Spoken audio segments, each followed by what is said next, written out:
ጉዳችሁን ስሙ። በ9 ወራት ብቻ 98 ቢሊዮን ብር ከፍተኛ ባለስልጣናትና ታዋቂ ሰዎች በመደራጀት ህብረተሰብ ላይ ጉዳት አድርሰዋል ይለናል የፌደራል ፖሊስ። ከዚህ በተጨማሪ በአካል ላይ ጉዳት በማድረስ 12433 መዝገቦችን፣ በማህበራዊ ነክ ወንጀሎች 11462፣ ሌብነት 10673፣ ደንብ መተላለፍ 10549፣ አደገኛ ቦዘኒ 3222፣ ሰው መግደል 1867፣ እምነት ማጉደል 229፣ የኢኮኖሚ ወንጀሎች 6324፣ አደገኛ ወንጀሎች 8483፣ ማታለልና ማጭበርበር 2574። እናንተ ደምሩት። እነዚህም መዝገቦች እየሰራው ነው። ከዚህ በተጨማሪ 623 የፌደራል ተቋማትን እየጠበቅኩ ነዋል። አስቡት፣ 623 የፌደራል ተቋማትን ከመጠበቅ በተጨማሪ ወንጀል እንዳይፈጸም ነው የሚጠብቀው። እነዚህን ሰነዶች አሁን የጠራውላችሁን ቁጥሮች እየመረመርኩ ነው አለ።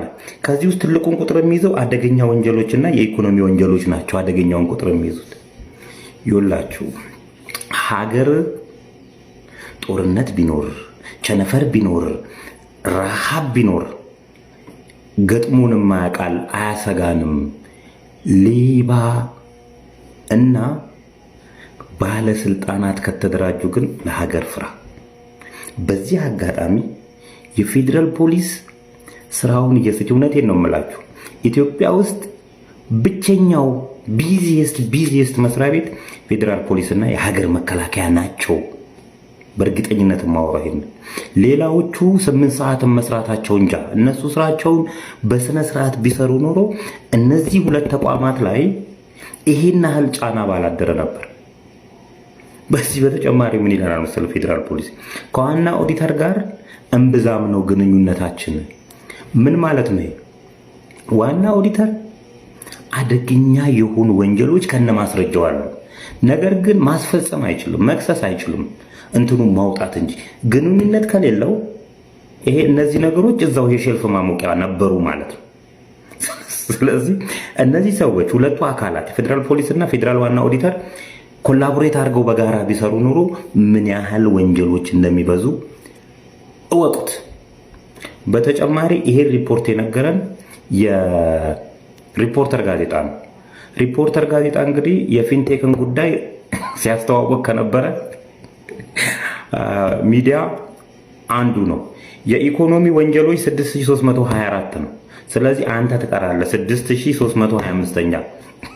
ሌላውን አንብቡ። የ3 ሚሊዮን ዶላር መኖሪያ ቤት አሜሪካ ላይ ገዝተዋል ተብለው ሲታሙ የነበሩት የሸገር ከተማ ከንቲባ ቲክቶከሮችን ሰብስበው እዩልኝ የሰራውትን መሰረተ ልማት፣ እዩልኝ የሰራውትን ኮሪደር፣ እዩልኝ ያስገነባውትን ኢንዱስትሪ እዩልኝ ብለዋል።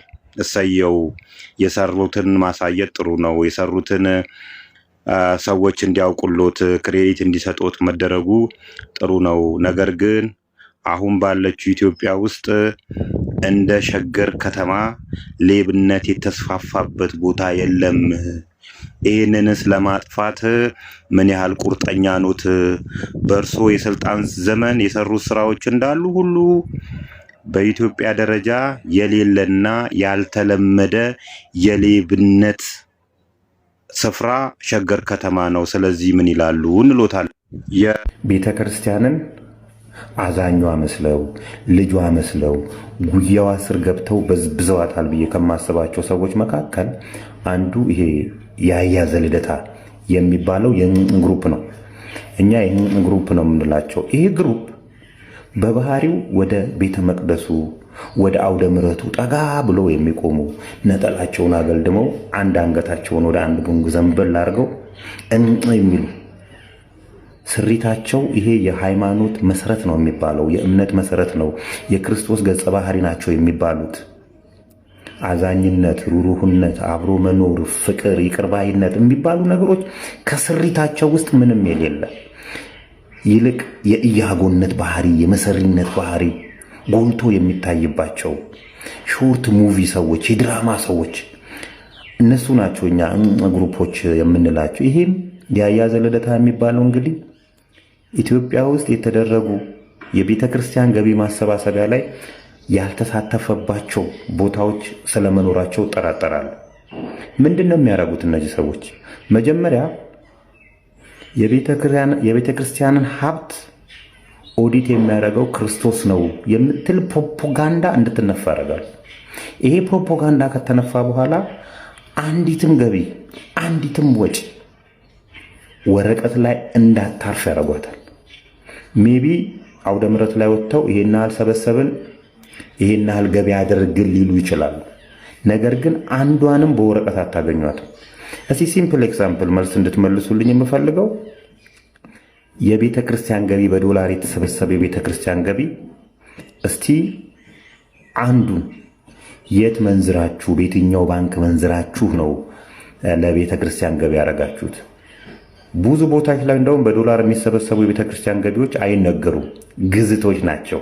በእናንተ ለሌብነታችሁ እንዲመቻችሁ የምትጠቀሙበት የገንዘብ ዝውውርም ሊኖር ይችላል።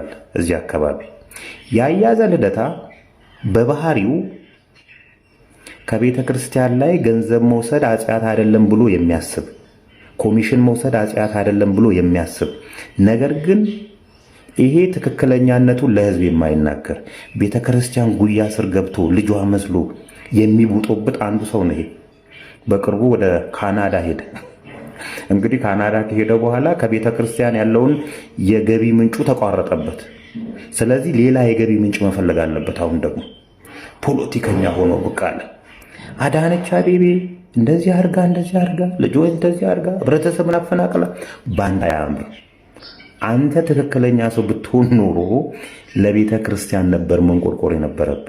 ቤተ ክርስቲያንን ከሚጠሉ ሰዎች መካከል ግሩፖች አንዱ ናቸው። እንደ ቤተ ክርስቲያን ኢትዮጵያ ውስጥ ያላትን ስብዕና ይዛ እንዳትቀጥል ከምታረጉ ሰዎች መካከል እናንተ ናችሁ። አምና ላይ የቤተ ክርስቲያን ሰው ነበርክ፣ አማኝ ነበርክ፣ ቄስ ነበርክ፣ ወደ አንድ አገድለን እንትን ነበርክ። ዘንድሮ መጣህና ደግሞ ፖለቲከኛ ሆንክ ማለት ነው። በእውቀቱ ስዩም ምን ይላል?